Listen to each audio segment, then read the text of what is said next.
Hello అండి, నమస్తే. Welcome to my channel. ఈ వీడియోలో కార్తీక మాసంలో వచ్చే మొదటి సోమవారం రోజున ఆ శంకరుడికి పూజ ఎలా చేయాలనేది చూపిస్తానండి. చాలా సింపుల్ పద్ధతిలో చూపిస్తాను. అందరూ చేసుకునే విధంగానే ఉంటుందండి. ఇంకా ఈ రోజున మారేడు ఆకు దీపం పెట్టుకుంటే చాలా మంచి శుభ ఫలితాలు అయితే కలుగుతాయండి. ఆ దీపం ఎలా పెట్టుకోవాలని చూపిస్తాను. ఇంకా ఈ సోమవారాల్లో చేసే స్నానాలు, దానాలు, ఉపవాసాలు అన్నీ కూడా చాలా క్లియర్గా చెప్తానండి. ఈ కార్తీక సోమవారం రోజున శివలింగం లేని వారికి కూడా ఆ బోళ శంకరుడికి అభిషేకం ఎలా చేసుకోవాలనేది చాలా డీటెయిల్గా చెప్తానండి. మీరు కార్తీక మాసం నెల రోజులు చేయకపోయినా సరే, ఈ కార్తీక మాసంలో వచ్చే కనీసం ఈ కార్తీక సోమవారాల్లో అయినా సరే ఆ స్వామివారికి పూజ చేసుకుంటే కార్తీక మాసం నెల రోజులు పూజ చేసినంత ఫలితం, పుణ్యం లభిస్తుందండి. అందుకనే తప్పకుండా ఈ కార్తీక సోమవారాల్లో ఆ శివుడికి పూజనైతే చేసుకోండి. అయితే నేను ఈ వీడియోలో కార్తీక సోమవారం రోజున సాయంత్రం సమయంలో ఆ స్వామివారిని పూజిస్తే చాలా చాలా మంచిదండి. అందుకని నేను ఇక్కడ కార్తీక సోమవారం రోజున సాయంత్రం సమయంలో అంటే సంధ్యా సమయంలో ఆ స్వామివారికి పూజ ఎలా చేసుకోవాలనేది చూపిస్తున్నాను. వీడియోని ఎక్కడ కూడా స్కిప్ చేయకుండా చూసినట్లయితే మీకు అన్నీ కూడా అర్థమవుతాయండి. మీకు వచ్చే ప్రతి డౌట్ కూడా నేను క్లియర్ చేస్తాను. అందుకని వీడియోని స్కిప్ చేయకుండా చూడండి. ఈ కార్తీక మాసంలో కార్తీక సోమవారాలు అనేవి 4 వచ్చాయండి. అయితే అవి ఎప్పుడెప్పుడు వచ్చాయి, ఇంకా ఈ కార్తీక మాసంలో వచ్చే ముఖ్యమైన పండుగలు ఏమిటి, పోలీస్ వర్గం ఎప్పుడు వచ్చింది అనేవన్నీ కూడా నేను చెబుతూ ఒక వీడియో అయితే షేర్ చేశానండి. చాలా డీటెయిల్డ్గా ఉంటుంది. అసలు కార్తీక మాసం తెలియలేని వారికి కూడా ఆ వీడియో చూస్తే చాలా బాగా అర్థమవుతుంది. మీకు ఎవరికైనా చూడాలని అనుకుంటే దాని లింక్ నేను డిస్క్రిప్షన్లో ఇస్తాను. తప్పకుండా ఈ వీడియో చూసిన తర్వాత ఆ వీడియో కూడా చూడండి. అయితే మనకి ఈ సంవత్సరం మొదటి కార్తీక సోమవారం 2023 నవంబర్ 20వ తేదీన అష్టమి తిథితో వచ్చిందండి. కార్తీక మాసంలో వచ్చే మొదటి సోమవారం అలాగే 3వ సోమవారానికి చాలా ప్రత్యేకత ఉంటుందండి. ఈ సోమవారాల్లో కనుక ఆ బోళ శంకరుని పూజించినట్లయితే సకల అభిష్టాలు నెరవేరి ఎంతో పుణ్యం చేకూరి కైలాస ప్రాప్తం కలుగుతుంది. ఇంకా పూజ విధానంలోకి వెళితే ముందుగా నేను ఇక్కడ ఒక బ్యాక్ డ్రాప్ అయితే చూపిస్తున్నానండి. నేను ఇది కేవ్స్ కలెక్షన్ నుంచి అయితే నేను తెప్పించుకున్నానండి. వీరి దగ్గర అన్నీ కూడా చాలా రీజనబుల్ ప్రైసెస్ ఏనండి. అన్నీ కూడా హోల్సేల్ ప్రైసెస్కే మనకి అందిస్తారు. నేను ఇంతకుముందు కూడా వీరి దగ్గర నుంచి బ్యాక్ డ్రాప్స్ అయితే తెప్పించుకున్నానండి. నేను మీకు అవి చూపించాను కదా. ఈ బ్యాక్ డ్రాప్స్ 5x8 సైజ్ ఉంటుందండి. సైజు బట్టే ప్రైసెస్ కూడా ఉంటాయి. కానీ అన్నీ కూడా మనకు హోల్సేల్ ప్రైసెస్కే వీరు అందిస్తారు. అందుకని నాకు ఇవి చాలా బాగా నచ్చుతున్నాయండి. క్లాత్ కూడా చాలా బాగుంటుందండి. ఇంకా డెకరేషన్ అలాగే దీనిపైన ఉండే డిజైన్ కూడా చాలా బాగుంటుంది. ఇంకా ఈ బ్యాక్ డ్రాప్ పైన అయితే శివ కుటుంబం ఉంటుందండి. శివయ్య అలాగే పార్వతీదేవి ఇంకా వినాయకుడు, సుబ్రహ్మణ్య స్వామి వారు ఇలా మొత్తం శివ కుటుంబం అయితే ఉంటుంది. ఇక్కడ మీకు సరిగ్గా కనిపించకపోవచ్చు. నేను దీన్ని వేసి చూపిస్తానండి. అప్పుడు మీకు బాగా క్లియర్గా కనిపిస్తుంది. చూడండి, నేరుగా శివ పార్వతుల్ని చూస్తున్నట్టుగా ఉంది కదా. ఎంత బాగుందో కదా. ఈ విధంగా మనం బ్యాక్ డ్రాప్గా వేసి మనం పూజ చేసుకుంటే చాలా బాగుంటుందండి. లేదంటే దీన్ని మనం ఏదైనా ఫంక్షన్స్కి కూడా వాడచ్చు. లేదు అంటే మీరు మీ పూజా మందిరంలో బ్యాక్ సైడ్ కానీ లేదంటే కర్టెన్గా కానీ దీన్ని వాడచ్చండి. చాలా బాగుంటుంది. ముఖ్యంగా కార్తీక మాసంలో శివుడిని ఆరాధిస్తాం కదండి. అందుకని నేను ఈ బ్యాక్ డ్రాప్ని అయితే తెప్పించుకున్నాను. ఇంకా క్వాలిటీ అయితే చూడనవసరం లేదండి, అంత బాగుంటుంది. చాలా గట్టి క్లాత్ అండి ఇది. మనం వాష్ చేసినా సరే ఏం కూడా కాదు. వీరి దగ్గర బ్యాక్ డ్రాప్సే కాదండి, పూజకి సంబంధించిన సామాగ్రి అన్నీ కూడా ఉంటాయి. వీరికి వాట్సాప్ గ్రూప్ కూడా ఉందండి. దాంట్లో ఏ సామాగ్రి సేల్ చేస్తారు, ప్రైసెస్ అంతా అనేవన్నీ కూడా డీటెయిల్డ్గా ఉంటాయి. వీరి వాట్సాప్ నెంబరు అలాగే ఇన్స్టాగ్రామ్ ఐడి అన్నీ కూడా నేను ఇక్కడ స్క్రీన్ పైన ఇస్తాను, డిస్క్రిప్షన్లో కూడా ఇస్తాను. మీకు ఎవరికైనా కావాలి అనుకుంటే వీరిని కాంటాక్ట్ అయ్యి మీరు తెప్పించుకోవచ్చు. ఇంక ఇక్కడ చూస్తున్నారు కదా, నేనైతే ఈ విధంగా పీఠాన్ని అయితే ఏర్పాటు చేసుకున్నానండి. పీఠం ఏర్పాటు చేసుకుని పూజ చేసుకోవచ్చండి. లేదంటే పూజా మందిరంలో అయినా సరే పూజ చేసుకోవచ్చు. పీఠం ఏర్పాటు చేసుకున్నట్లయితే పీఠం పైన ఇలా ఒక వైట్ క్లాత్ అయితే వేసుకోండి. ఇప్పుడు పీఠం పైన కొద్దిగా బియ్యం వేసుకొని బియ్యంలో కొద్దిగా పసుపు కుంకుమలు ఉంచి శివ పార్వతులు కలిసి ఉన్న ఫోటోని పెట్టుకోవాలి. శివయ్యకి అమ్మవారికి కూడా ఇలా చందనం కుంకుమలతో బొట్లు అయితే పెట్టుకోండి. శివయ్య కంఠానికి చందనం కూడా రాయండి. ఎందుకంటే ఆ స్వామివారు కాలకోట విషాన్ని గొంతులోనే కదండి దాచుకున్నారు. దాని వలన చాలా వేడి ఉంటుందంటండి. అందుకని ఆ స్వామివారిని చల్లపరచడం కోసమని మనం స్వామివారికి చందనం సమర్పిస్తాము. అయితే ఇక్కడ స్వామివారికి చందనంతో బొట్లు అయితే పెడతాం కదండి. మరి కుంకుమ పెట్టొచ్చా లేదా అని మళ్ళీ మీకు సందేహం అయితే రావచ్చు. పెట్టొచ్చండి. స్వామివారికి చందనంతో మీరు పెట్టేసి అలా వదిలేసినా పర్వాలేదు. లేదు అంటే కుంకుమతో బొట్లు పెట్టకూడదని ఏమీ లేదండి. స్వామివారికి కుంకుమతో కూడా బొట్లు పెట్టొచ్చు. ఇలా స్వామి అమ్మవారిని చందనం కుంకుమలతో ఇలా బొట్లు పెట్టుకొని అందంగా అలంకరించుకోండి. అలాగే ఆ స్వామివారికి ఎంతో ఇష్టమైనది రుద్రాక్షల మాలండి. మీ దగ్గర రుద్రాక్షల మాల ఉన్నట్లయితే తప్పకుండా ఆ స్వామి అమ్మవారికి వేయండి. ఆ తర్వాత తెల్లని పువ్వులతో కానీ లేదంటే ఆ స్వామివారికి ఎంత ఇష్టం ఇష్టమైన శంఖం పువ్వులతో కానీ పారిజాత పుష్పాలతో కానీ ఆ స్వామివారిని అందంగా అలంకరించండి. మీకు ఏవి పువ్వులు లభించినట్లయితే ఆ పువ్వులతో అందంగా అలంకరించవచ్చు. కానీ శివ పూజలో మొగలు పువ్వులు కానీ సంపెంగ పువ్వులు కానీ ఇలాంటివి ఏమి కూడా వాడకూడదండి. శివుడు వాటికి శాపం విధిస్తారండి. అందుకని శివ పూజలో ఆ పువ్వులు నిషిద్ధం. ఇంకా పూజలో నేను ప్రదోష నంది దీపం పెట్టుకుంటున్నానండి. అయితే ఈ దీపం మనం ప్రదోష కాలంలో అంటే సాయంత్రం సమయంలో మనం 6 గంటల సమయంలో మనం ఈ పూజను అయితే చేసుకుంటాం కాబట్టి సాయంత్రం సమయంలో ఈ ప్రదోష దీపం అయితే పెట్టుకోవాలి. ఇక్కడ చూస్తున్నారు కదా, ఇక్కడ శివలింగం ఉంటుందండి. అలాగే శివలింగానికి ఎదురుగా ఇలా నంది అయితే ఉంటుంది. నంది చుట్టూ మనం ఆయిల్ వేసి దీపం అయితే పెట్టుకోవాలి.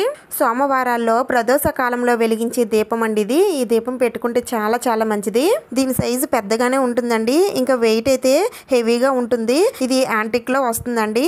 ఆ శివయ్యకి ఎంత ఇష్టమైన దీపం. మీరు దీన్ని దీపం కింద వాడుకోవచ్చండి. లేదంటే మీ దగ్గర శివలింగం లేకపోయినట్లయితే ఈ కుందులోనే మనకి శివలింగం నంది ఉన్నారు కాబట్టి మీరు దీనికే నేరుగా అభిషేకం అది చేసుకొని పూజనైతే చేసుకోవచ్చండి.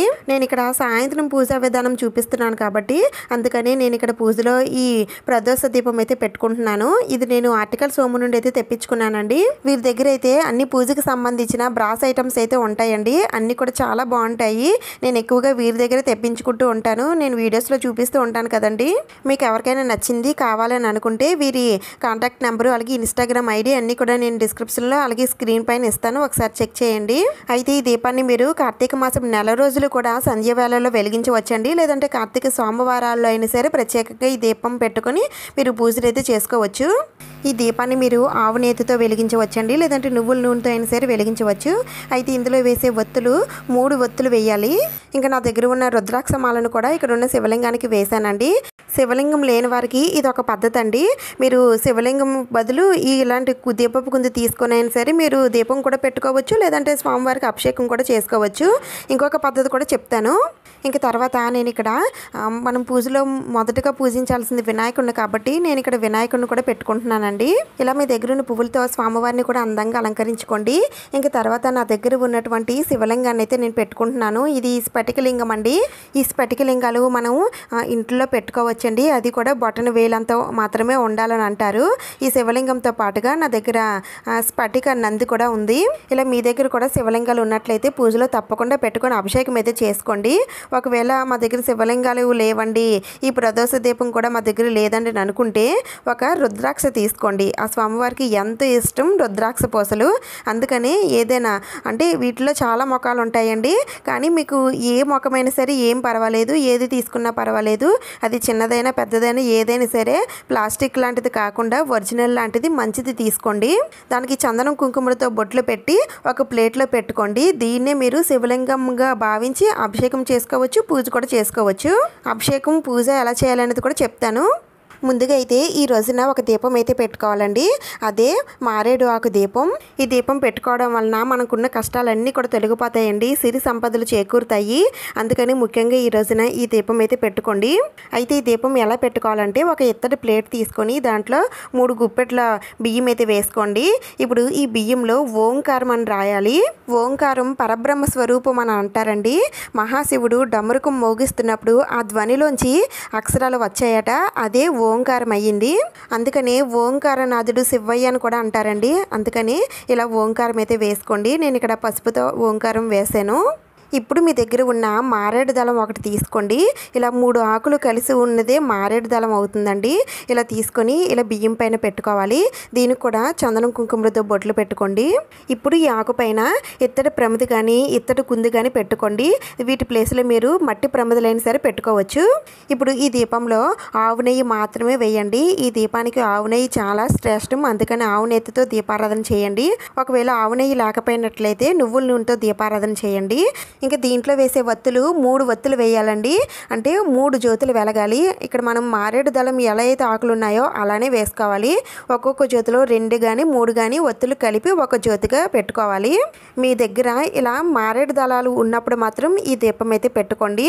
ఒకవేళ మా దగ్గర మారేడు దళాలు మాకు ఎక్కడ దొరకవండి అనుకుంటే మాత్రం మనకి ఇలా మారేడు దళాల షేపులో ఉన్నటువంటి సిల్వర్ మారేడు దళాలు మనకి దొరుకుతాయండి. మీరు అవైనా సరే కొనుక్కొని మీరు ఈ విధంగా ఇలా బియ్యం పైన పెట్టుకొని దానిపైన ప్రమిది పెట్టుకొని దీపారాధన అయితే చేయొచ్చు.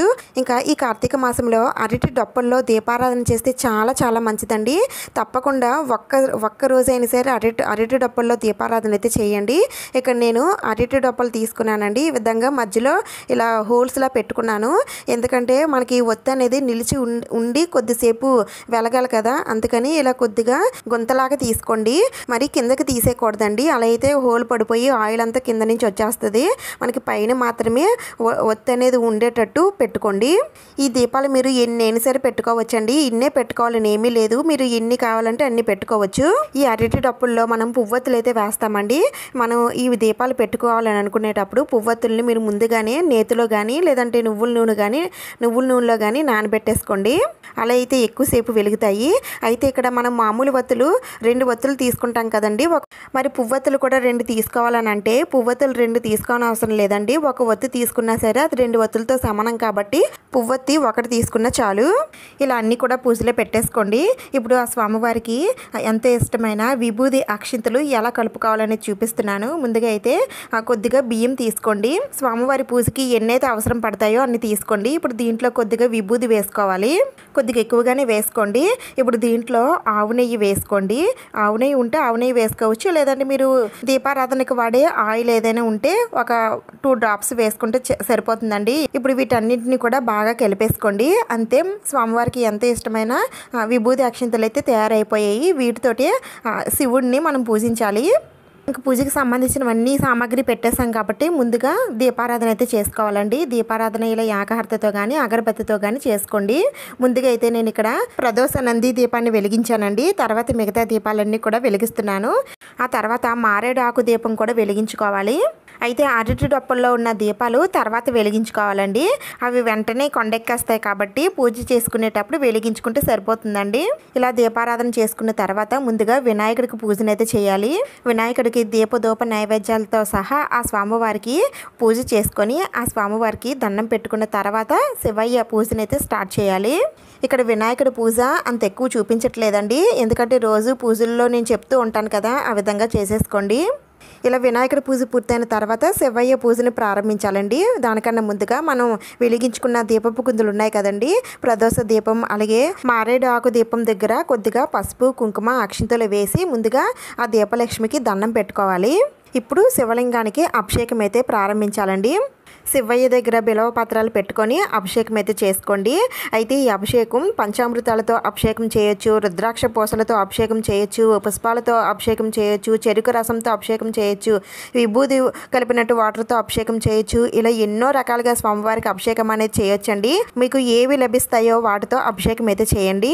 నేను ఇక్కడ శుద్ధ జలంతో అలాగే రుద్రాక్షలు ఉంచినటువంటి జలంతో ఇంకా పుష్పాలు ఉంచినటువంటి జలంతో విభూది జలంతో స్వామివారిని అభిషేకం చేసుకున్నాను. అలాగే ఇక్కడ శివలింగం లేకపోయినట్లయితే రుద్రాక్ష పెట్టుకోవాలని చెప్పాను కదండి, దానికి కూడా ఏ విధంగానే అభిషేకం అనేది చేయాలి.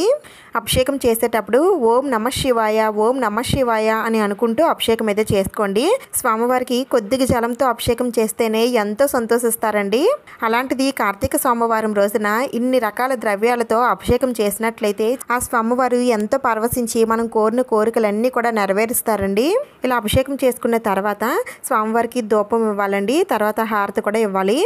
ఇలా అభిషేకం చేసినటువంటి ద్రవ్యాలని ఎవరు తొక్కని చోట కానీ లేదంటే మొక్కల మొదట్లో కానీ వేసేయచ్చు. అదే మీరు పంచామృతాలతో అభిషేకం చేసినట్లయితే దాన్ని మీరు ప్రసాదంగా ఇంటిల్లపాది తీసుకోవాలి. ఈ కార్తీక సోమవారం రోజున తెల్లవారుజామున నిద్ర లేచి తలాంటి స్నానం చేయాలండి. ఈరోజు తలకి మామూలుగా పైకి నీళ్ళు వేసుకోవాలి. షాంపూ పెట్టుకోకూడదు. మామూలుగా తలపై నుంచి నీళ్లు వేసుకోండి. మీకు దగ్గరలో చెరువులు కానీ నదులు కానీ ఉన్నట్లయితే అక్కడికి వెళ్ళి స్నానం ఆచరిస్తే ఇంకా మంచిదండి. తర్వాత ఇల్లు గుమ్మాలన్నీ కూడా శుభ్రం చేసుకొని దీపారాధన చేసుకొని స్వామివారికి అభిషేకం అది నిర్వహించుకొని పూజ చేసుకున్న తర్వాత మీరు శివాలయానికి వెళ్ళి స్వామివారిని దర్శించుకోండి. ఈ పూజ మాత్రం సాయంత్రం సమయంలో చేసుకోండి. ఈ రోజున ముత్తైదువులు భక్తి శ్రద్ధలతో గనక శివుణ్ణి కొలిస్తే మాంగళ్య భాగ్యం చేకూరుతుందండి. హరహర మహాదేవ శంభో శంకర అని అంటేనే మనం చేసిన పాపాలన్నీ కూడా తొలగిపోయి అష్టైశ్వర్యాలు చేకూరుతాయి. ఈ మాసం అంతా కూడా ఉపవాసం ఉండి శివుణ్ణి కొలిస్తే కనుక కైలాసవాసం సిద్ధిస్తుందండి. ఇంకా ఇక్కడ నేను స్వామివారిని పూజ కోసం సిద్ధం చేసుకున్నానండి. ఇలా నా దగ్గర ఉన్న రుద్రాక్ష మాలలతో స్వామివారిని ఈ విధంగా పెట్టుకున్నాను. ఇంకా తర్వాత ఈ రోజునే గోపాష్టమి అండి. ఈ రోజున గోవులకి పూజ చేస్తే చాలా చాలా మంచిది. ఆవులో సకల దేవతలు కొలువై ఉంటారని అంటారండి.